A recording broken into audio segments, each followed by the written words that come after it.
tonight on Colonial Sports Center.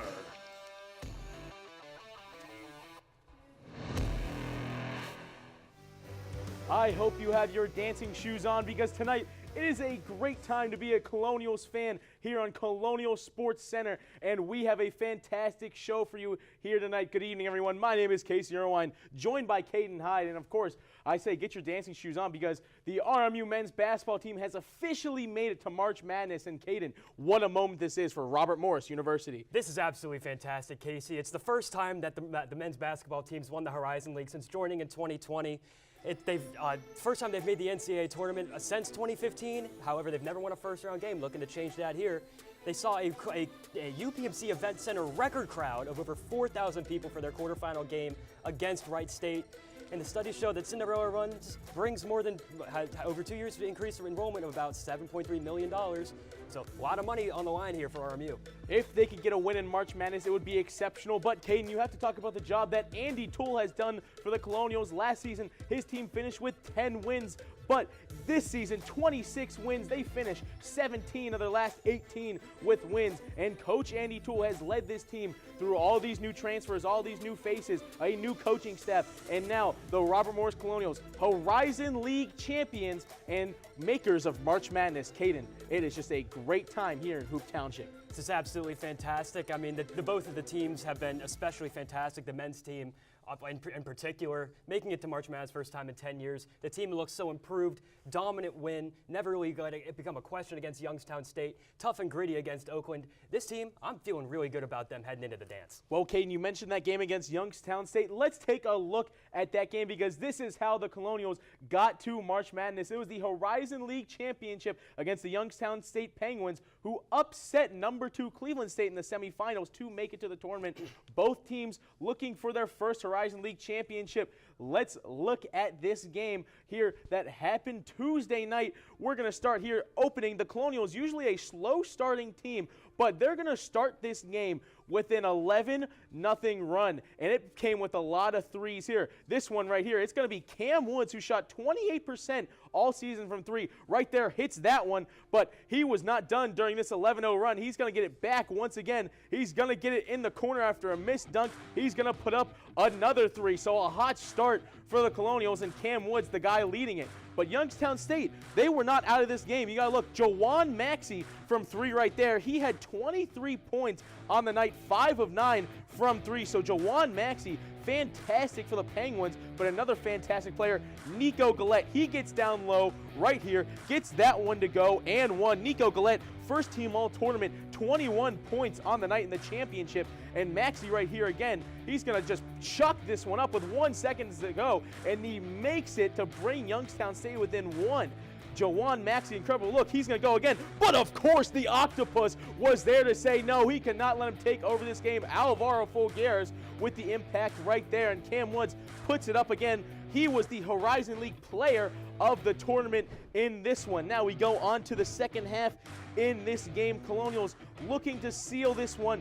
DJ Smith down low over to Dickerson. Dickerson had a quiet tournament, but still an impactful player. But Josh Omajafo, oh my goodness, Omajafo on the night, 24 points and a career-high 13 rebounds. This three-pointer right here from Chris Carroll to keep the Penguins in the game. They're only down by 2. But Cam Woods, once again, he gives it to Alvaro Fulgares, the Horizon League Player of the Year. And in this part of the game, he started to take over. He had a quiet tournament, but here at the end, he became the player we all knew. Another point right there. Cam Woods over. Again to Fulgares from 3, and that one is good. Alvaro Fulgares, 3-pointers. 3 3-pointers on the night. This one a step back over Gabe Dines. Is this the dagger? Yes, it was. Alvaro Fulgares into the camera says, "Give me March Madness" here. And the Colonials at the end gets it capped off from another dunk from Josh Omajafo, who was a D2 player last season and now is a part of a March Madness team. And let's look at a few sounds and what the players had to say after this game, because oh my goodness, the Colonials are going crazy for March Madness.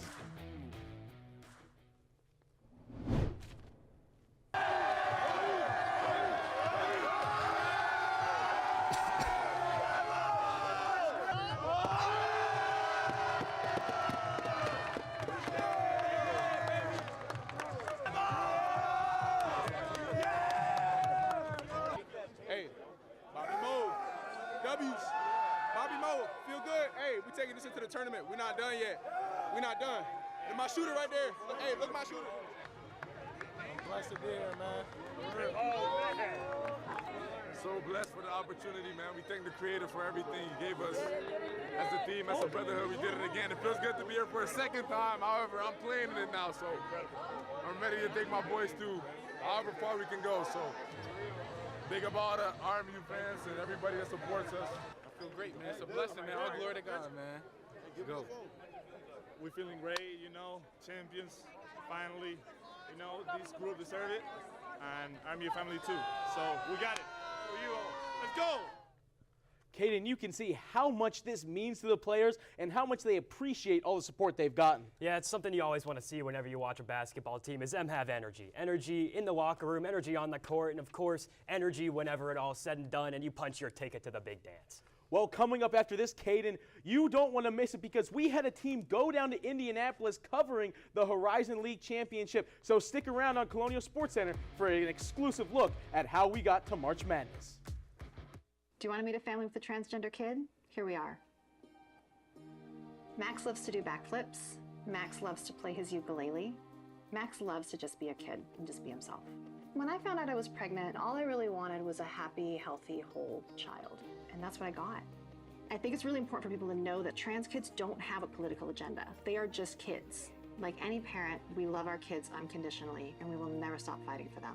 Stand with us. Protect our families. Wait! Not in the toilet! No, don't do that. No. Don't hit your brother! Ooh! Not again! What did I tell you about playing in the mud? Rafi, not so close to the pool. Wait! Frankie! Happy... What are you doing? We told you never to touch the gun! I'm sorry, I didn't think it was that big of a You deal. could have hurt yourself! Safely store your guns, unload, lock, and away from ammo.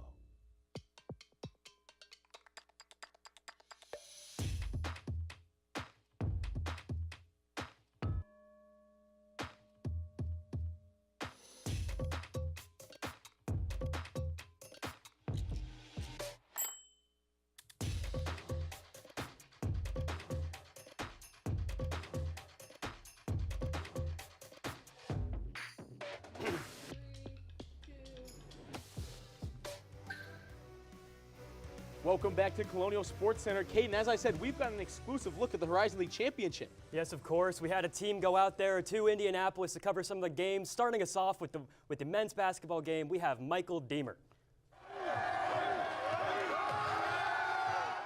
For the first time in program history, the Robert Morris Colonials have won the Horizon League Championship. The Colonials have been one of the hottest teams in the country, winning 16 of their past 17 games, en route to the Horizon's regular season championship and the #1 seed. Back in 2020, the Colonials were in rare company, as they had already taken care of business in their respective conference tournament, and their only job was to sit and wait until Selection Sunday to hear their name being called. That day would never come. The Colonials would then join their new conference, the Horizon League, that summer. Robert Morris University is joining the Horizon League for 10 of our NCAA D1 sports, including men's and women's basketball. In the first 4 years in the conference, they haven't found a whole lot of success. However, flash forward to Tuesday's final, it would be soon different. Like the latter half of this season, they would catch fire, and they would catch fire early. They would start the game on an 11-0 run, and they would never let go of the lead. Throughout the course of the game, the Colonials took care of the ball with only 8 turnovers and defended at an elite level. During Coach Toole's 15 years here, it has been something he has harped on the most, and an asset that has not been there in previous years.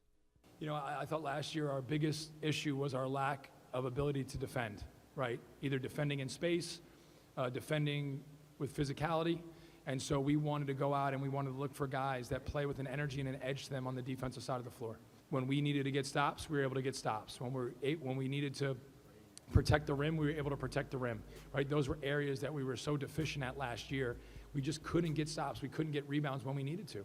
And these guys came in. They're great competitors. It started from the summer. I've said that, a million times in the last week. Starting in the summertime, there was great pride in how these guys played the game.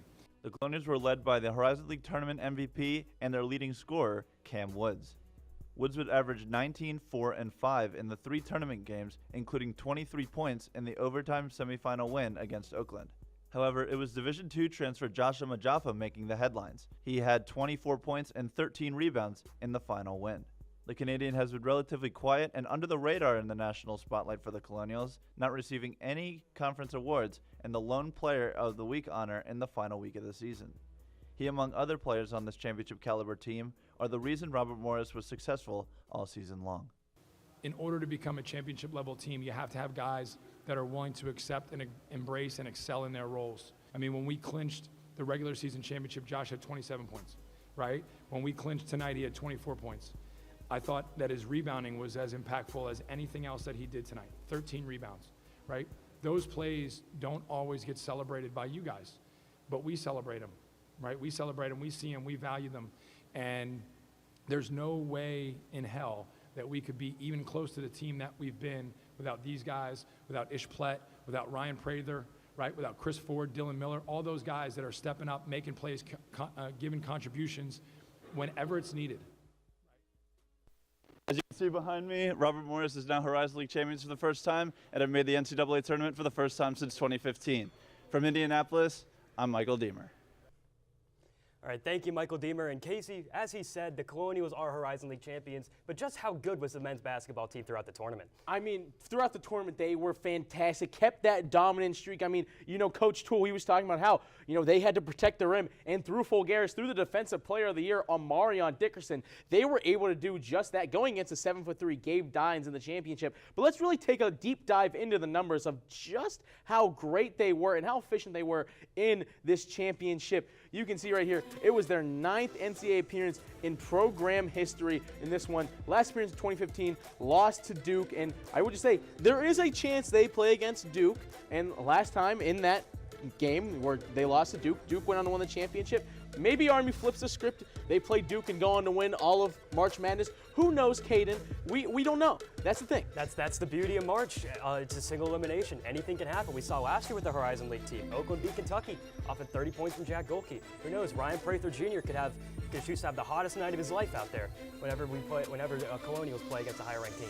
Yeah, Caden, but let's take a look at the numbers in the Horizon League tournament to maybe show how they could just beat the big-time teams in March Madness. You can see Cam Woods had 20 points a game in the championship tournament. He was the player of the tournament. Of course, Joshua Majaffa only scored about 7 points per game, but in that final, he had 23 points, was a dominant force for the Colonials. DJ Smith, you have to say, he was so clutch. All three of those players making first-team all-tournament for the Colonials. Of course, and that's something I wanted to touch on a little bit earlier, but the Colonials, you have the Horizon League Player of the Year, and he's not even like leading the team in stats. That's just shows how incredibly well-built this team is.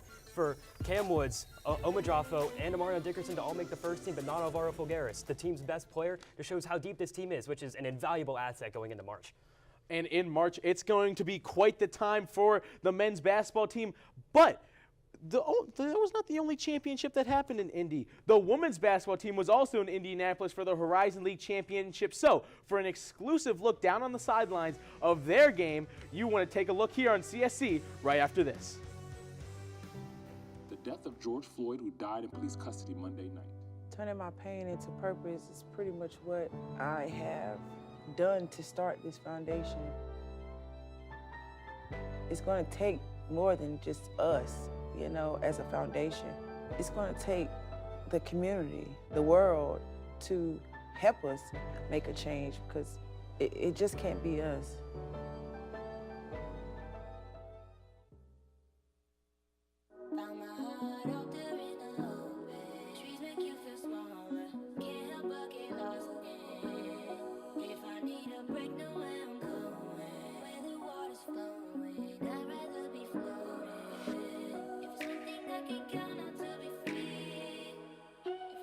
Feel the beat of nature at a park or forest near you. Find a forest and music inspired by nature at discovertheforest.org.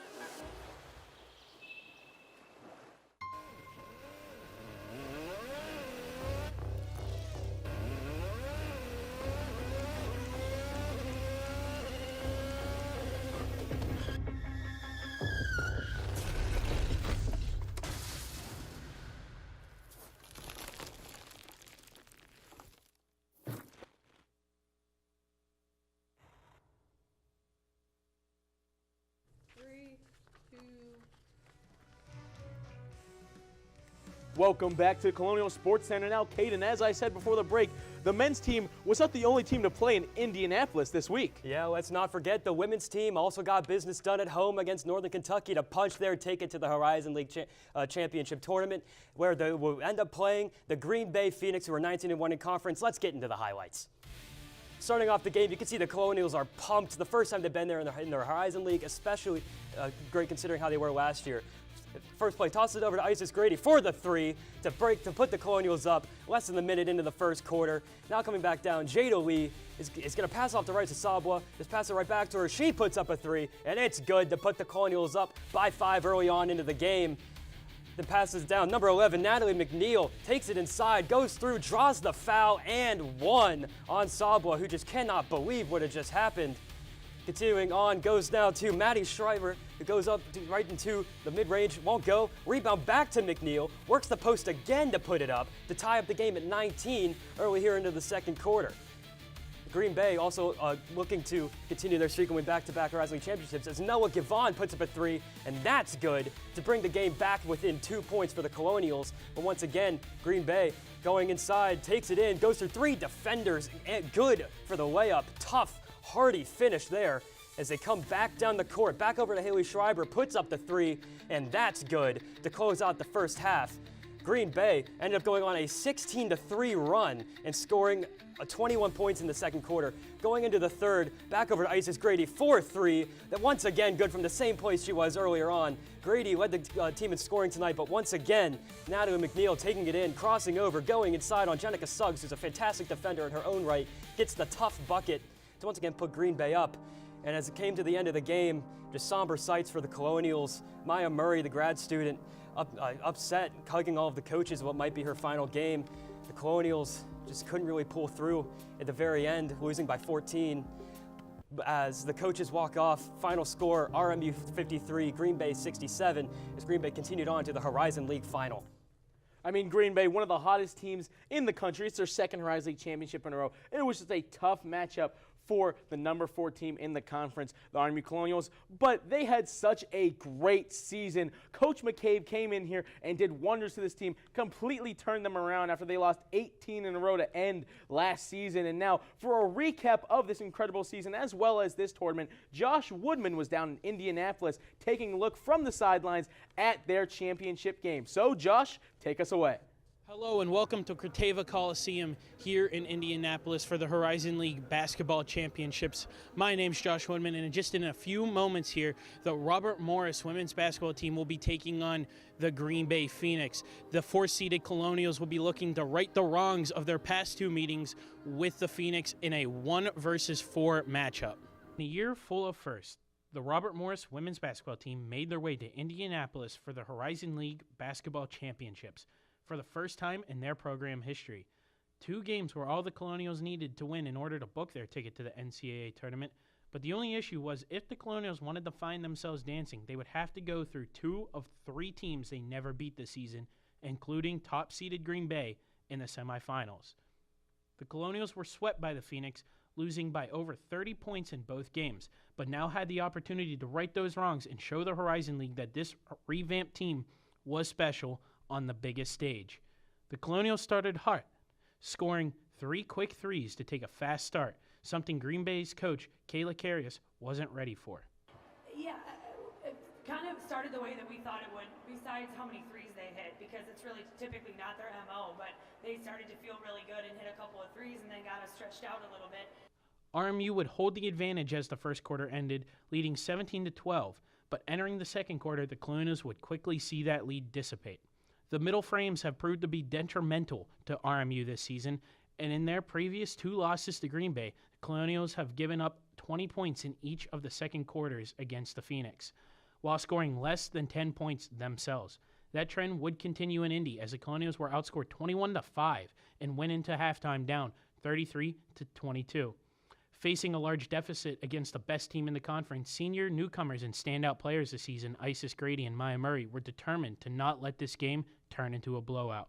I'll definitely say we came together at halftime just to regroup after that second quarter and just instill in that mindset that we are going to make this game competitive and we can win.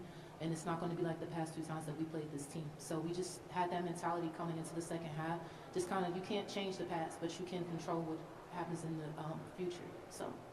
Robert Morris would start the second half nicely and win the third quarter with a score of 13-10 and make the score 35-43 entering the final quarter. Murray and Grady both made nice shots and plays to keep the Colonials in the game.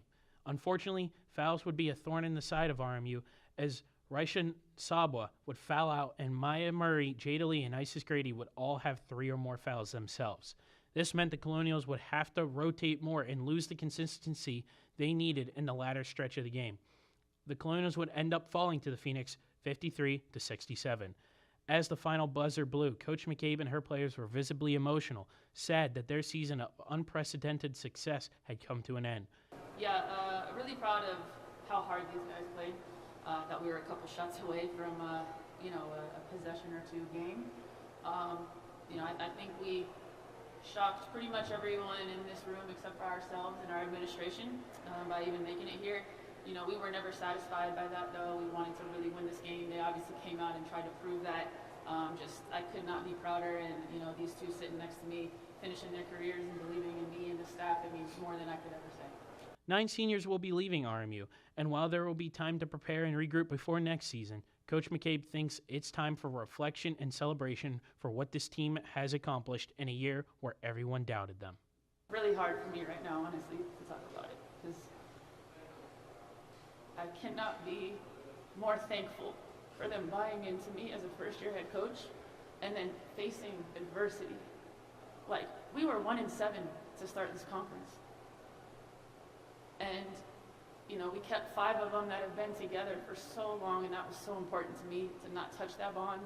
And then we brought 4 in that believed in us, and they've got me for the rest of their life.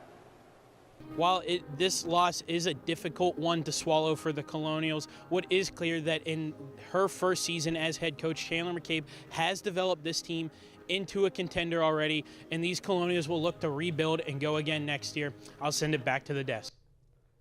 Thank you, Josh, for that great package right there. I mean, what a great building block the Colonials have as Coach McCabe coming in from her first season. She absolutely turns this team around, and even though they have 8 seniors leaving this team at the end of the year, they still have so much. And, with this conference tournament appearance, there's going to be a lot of recruits, a lot of transfers that are going to want to come to play in Moon Township. Yeah, and you heard it here first. I may or may not have seen Chandler McCabe and the women's basketball coaching staff taking a couple recruits on a little tour around the Nicholson building earlier.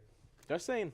It'll be exciting to look towards the Colonials in the future. Now, when we come back from break, it'll be everyone's favorite segment, Top 5 Plays, as well as a special Selection Sunday package. Don't go anywhere.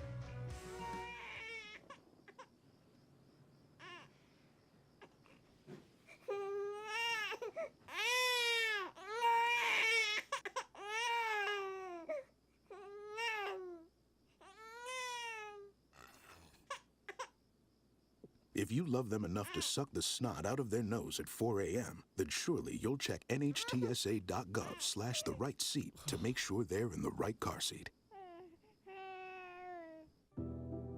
Today, we face an unprecedented crisis. Tens of millions of refugees have been forced from their homes. But you can make a difference. Turn disruption and despair to hope and opportunity. Even small amounts make a big difference. Provide shelter, support, or jobs in your community. The more we understand, the greater sense of belonging we create. Act now. Visit supportcrisisrelief.org. I don't want to talk about it.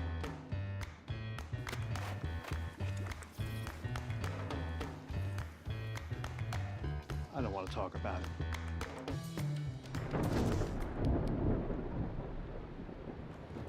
Families don't have to talk about everything, but they should talk about how to plan for an emergency. Get tips and resources to make your family's emergency plan. Welcome back to Colonial Sports Center. Now, I know all of you, after all this talk of March Madness, and all this dancing, you want to start to get it going, but you can't leave yet. You can't start dancing yet because, Caden, what time is it? It is time for our Top 5 Plays. and let's get right into it here. It's our March Madness special, so we've got a lot of great basketball to show you today in our top 5 plays. We're going to go on to number 5 here. It's women's basketball against Green Bay. In the corner, it's Isis Grady. The mid-range specialist finds a 3 right there, left wide open in the corner, and you just can't do that to Isis Grady. And this one, she gets it to splash, the top scorer in the game for the Colonials, and that was a great shot right there to keep the Colonials in it at that moment in the game. Now heading over to the men's side of things, we're going to have the Horizon League Championship. In the final minute, Joshua Madrafo puts the exclamation point on the Youngstown State Penguins, sends them to Cancun, sends RMU to March in the best way you possibly could. I don't know if these players, Caden, will have the money to go to Cancun. A lot of them may have loans. Some of them are walk-ons. But, hey, they sent them back to Ohio, and that might just be worse. Now we go on to number 3 here. It's over to men's basketball in the semifinals, and right here, it's going to go over to DJ Smith, the clutch man himself. He gets it to splash in overtime and take the lead, and the Colonials would win that game, 79-76. Now staying in the game against Oka, we have the pass on to Mario Dickerson to the yam time by Ishmael Plett. The posterized from the man out of the Netherlands. Just a nice simple pass onto the baseline, making the extra pass, finding the best shot you possibly could, which once again happened to be an energetic dunk to really invigorate this team. The man from the Netherlands with the poster, and now on to number 1 right here. It's Jawan Maxey, looks to keep his hot streak going, but the Octopus gets his big tentacle up there and blocks that one, sends it over to the first media row, and oh my goodness, this March Madness top 5 plays ends with some crazy madness from the Horizon League Player of the Year, El Pulpo, as they say in Spain. That's true. He might have just sent that ball right back over to his hometown. Might have sent it right back over to good old España. I will say, Michael Deemer, who did have a package earlier, he did catch a ball on the sidelines, and that was not it, but it was rather close to where the media would be sitting. So that's how far he sends that one. But of course, Caden, we got to go into this because March Madness, it starts next week. You're going to see your Colonials in that one, of course. So let's look at a little bit of what the tournament could look like and who the Colonials could play in their March Madness run, hopefully. And you can see here, this Sunday is the Selection Sunday watch party, and you can actually be there, Caden. Yes, of course. I mean, it's going to be at the UPMC Event Center this Sunday at 6 p.m. Gates will open at 5:30. RSVP, go to the men's basketball Instagram. Great follow. You'll see a lot of us on there. Where a lot of us are going out there and supporting our Colonials. Now, our RMU is projected to be the 15th seed by pretty much every major news outlet, ESPN, CBS, everyone like that. And the possible opponents mostly floating around are Michigan State, Texas Tech, Alabama, and Tennessee. Then that is per ESPN's bracketology. But the location is yet to be finalized. They could be playing in Cleveland at the Cleveland Cavaliers Stadium. They could be even going out to Providence, even to Trenton, New Jersey, or even to Lexington, Kentucky. We will find out all of that on Sunday. Yeah, it would be a great environment to be at. All the players will be there. You could be at the UPMC Event Center to watch with the players as they find out where they're playing and maybe hitch a ride with them. I don't know, because, I would hope, everyone in Moon Township, if you're watching this, even if you're not in Moon Township, if you're from the surrounding area, if you're watching in Germany, if you're watching in California, if you're watching in Japan, I think wherever the Colonials are playing in March Madness, you should be there because this team is absolutely electric. It is the best men's basketball team the Robert Morris Colonials have ever had, and it is a special time here in March where just about anything could happen. All right, Casey, who do you think the Colonial men's basketball team is going to be playing? Who they're going to be playing? I think, there's a decent shot. A lot of talk has been either Michigan State or Tennessee. I know a lot of people around here are hoping it's not Michigan State. That would be a really tough game. There is a chance with Duke. Cooper Flagg recently picked up an ankle injury. We'll see where he is at, and maybe if they lose in the ACC tournament, they could maybe drop down to 2. St. John's is also a possible opponent. I know a lot of people around the area think that is another good game the Colonials could have a better chance in, and so watch this one. Watch March Madness here. Thanks for joining Colonial Sports Center here with us tonight.